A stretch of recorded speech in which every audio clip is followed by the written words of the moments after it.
Alright, shalom, shalom. First of all, I'd like to begin by giving all praises, all honor, and all glory to Yahweh, Bashem, Yahushai, Bashem, Kakadash, and the Bull and the apostles and the elders of Great Millstone. And shalom to all the brothers on the four corners of the earth that teaching is good gospel and all sincerity and all truth. Shalom to few acquires that listen, silence and obedience to husband. Shalom. This is brother here. I'm here back with another video. Alright, and this video is gonna be on, we up next, right? Because we know we up next, right? Because Esau, they only ask these people, who they think have up next. They go say the Chinese, right?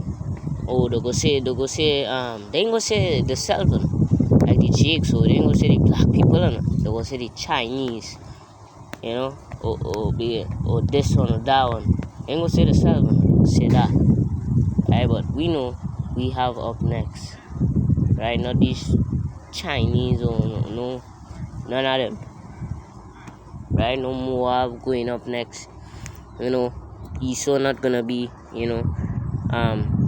up next or none like that, right? Is Jacob up next, right?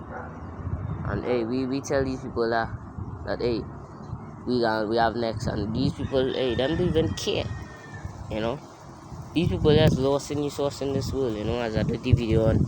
Let us not all, sleep like others, because when sleeping, and we can't be sleeping, because it's so blesses you and he that, watch it, blesses you man that watch it, right, around our lines, right, roughly paraphrasing, says he that watch it and keep in my gate along that line, tell me to go, there the precept goes, so you gotta keep watching, right, and we tell these people about them, nah, I'm not watching them sleeping, right. So we know we have up next, right? 2nd Ezra chapter 6 and verse 9, it says, "For Esau is the end of the world, and Jacob is the beginning of it that follow it," right? So Esau is the end of the world, and Jacob is the beginning of it that follow it. So we have next, right? Esau and them is the end of the world, right? And we know Esau is the one to ruling, the elites and them, Esau, all of them, the small hearts, all of them is one. Job, what they say, Job, so like Job, 9 and verse 24, it says, "The earth is given into the hand of the wicked. He covered the faces of the judges thereof. If not, we and who's he?" So we don't see here the earth is given into the hands of the wicked. And who's the wicked today? That's Esau and all of them, Moab and all of them. Right, so the earth is given into the hands of the wicked, right, which is Esau and all of them, right? And I did the video before on I think it was on Moab. Oh, I think the video was on like the same thing, right? When it was going at Moab and them, them gonna be destroyed. All the proud, the earth, all that do wickedly, all of them gonna be caught in the fire, I think I did this video already, right? Yeah, I think I do this video already. So select, if I did the video already, select, we could touch on something else, right? Because the video is done already, select. That actually slipped my mind, right? So we could do here now.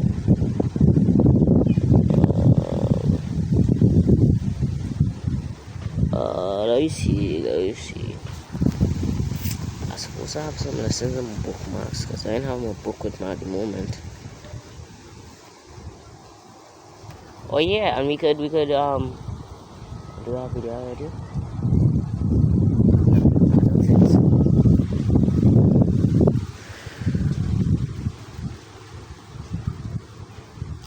No, we could read. We could go to the book of Genesis, Genesis 20.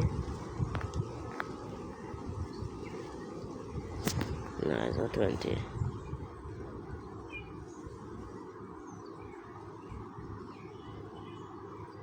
There's a little more before that. Right, I find it here. Right, this is here is Genesis 18 verse, look at verse 1. We look at Genesis 18 and verse 1. It says, and the Lord appeared unto him in the plains of Mamre, and he sat in the tent door in the heat of the day, and he lifted up his eyes and looked, and lo, 3 men stood by him, and when he saw them, he ran to meet them from the tent door, and bowed himself toward the ground, and said, My Lord, if now I have found favor in thy sight, pass not away, I pray thee, from thy servant. Let a little water, I pray you, be fetched, and wash your feet, and rest yourself under the tree. And I'll fetch a morsel of bread, and comfort ye your hearts. After that ye shall pass on, for therefore are ye come to your servant. And they said, So do as thou hast said. And Abraham hastened into the tent unto Sarah, and said, Make very quickly 3 measures of fine meal, knead it, and make cakes upon the hearth.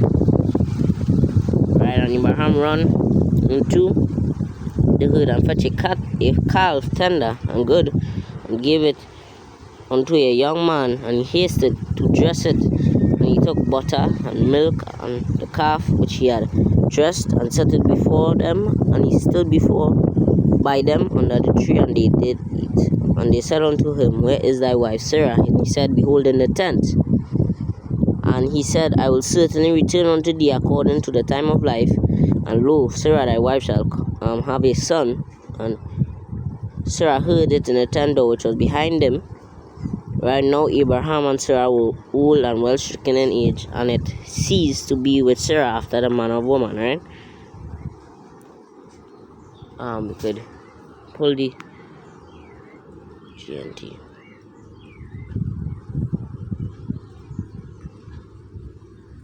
Genesis 18 and verse 12, verse 11. Aha, yeah, this can bring it really apart, But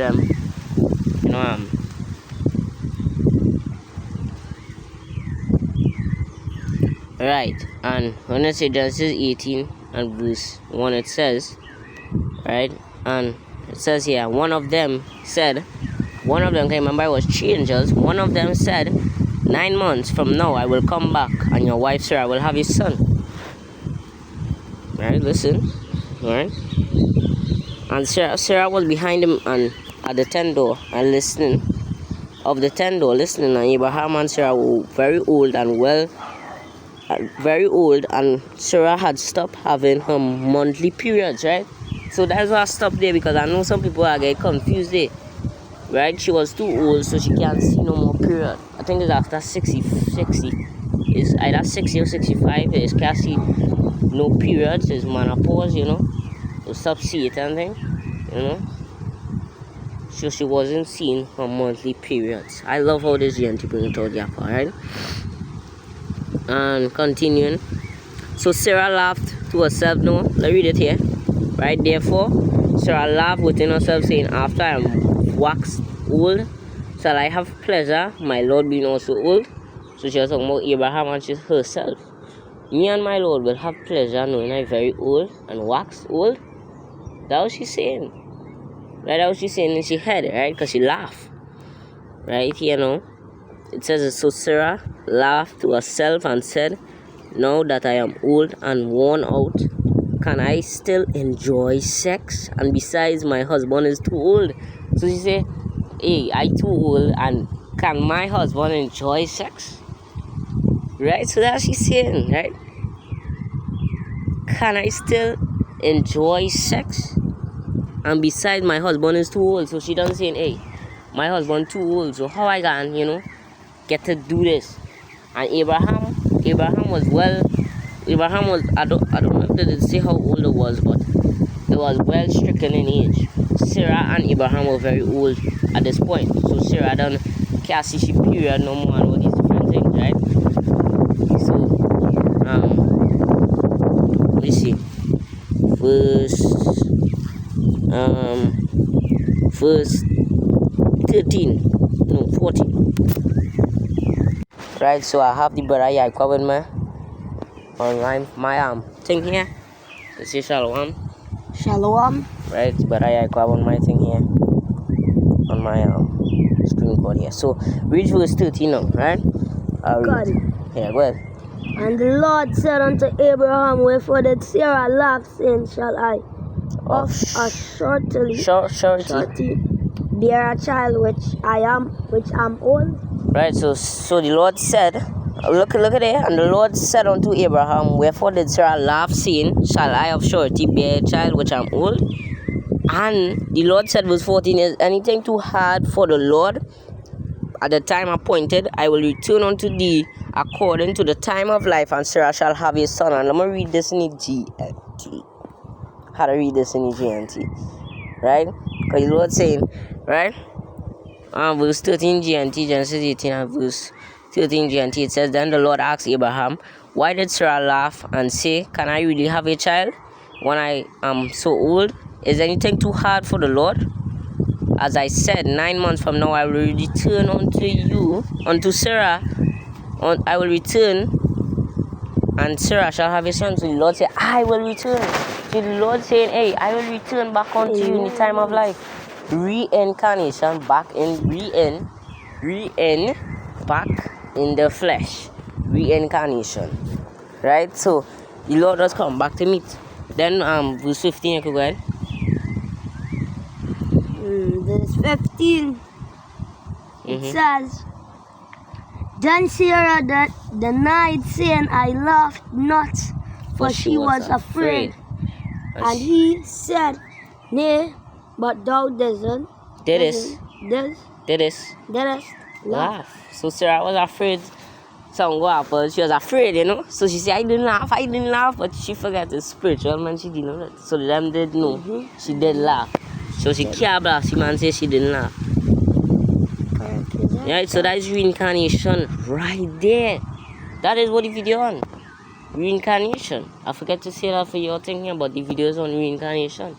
So Lord said, I will return unto you back in the time of life, in the summer. Reincarnation, back in the flesh, right? Then have another one with the blind. I'm going to search that one. No, being born blind. Because this one is reincarnation too. Right, go to John 9:9. John 9 and verse 1. John 9 and 1? Yeah. Okay. John chapter 1. 9. John 9 and verse 1. And as Yahweh passed by, he saw a man which was blind from his birth. And his disciples asked him, saying, Master, who did sin, this man or his parents, that he was born blind? That he was born blind. Yahweh answered, neither had this man sinned, nor his parents sinned, nor his parents, but that the works of Yahweh should be made manifest in him. Right, so that is reincarnation right there, and I could bring it in GNT so you can see how it brings it all more clearer. Right, because he's saying, hey, Lord, the Bible said unto him, Lord, how this man born blind? Right, who sinned? This man? He said no, because if he born blind, if you know born, right, watch, if you know born, how you go sin? If you know born, you can't sin if you know born. So how this man? So the Lord says, neither the man nor his parent, but the works of Yahweh should be manifest. Let me read it here. And as Yahweh walking along, he saw a man was born blind. His disciples asked him, Teacher, who sinned caused him to be born blind? Was it his own or his parents? Yahweh answered, his blindness has nothing to do with his sins or his parents' sins. He is blind so that Yahweh's power might be seen at his work in him. Right, so here what's going on there. He was born blind because he did so many past life. Reincarnation back in the flesh. That is it right there. Right? So yeah. You know, reincarnation back in the flesh. So reincarnation does exist. And these people do believe that reincarnation exists, but reincarnation does exist. Right, and there are way more scriptures to prove it. Lots more. Because I did the video with collab, but I didn't get to post it because it's problems to download it. But I did the video with collab and the brother Azariah, and we did it on that. So this was just a short video on reincarnation. Right, reincarnation does exist, and you have to believe it. If you believe in the Bible, you should believe in reincarnation, right? So we hope this lesson was edifying to the Lord's elect. Even all praises, all honor, no glory to Yahweh, Bashem, Yahushai, Bashem, Makakadash, and double honors to the apostles and the elders of Great Millstone. Shalom to all the brothers on the four corners of the earth that teaching is good gospel, no sincerity, and all truth. This was the brother Iramia. Brother saying Shalom to the elect. Shalom to the elect. Shalom Labakarium. Shalom Labakarium. That is wicked place. Shalom.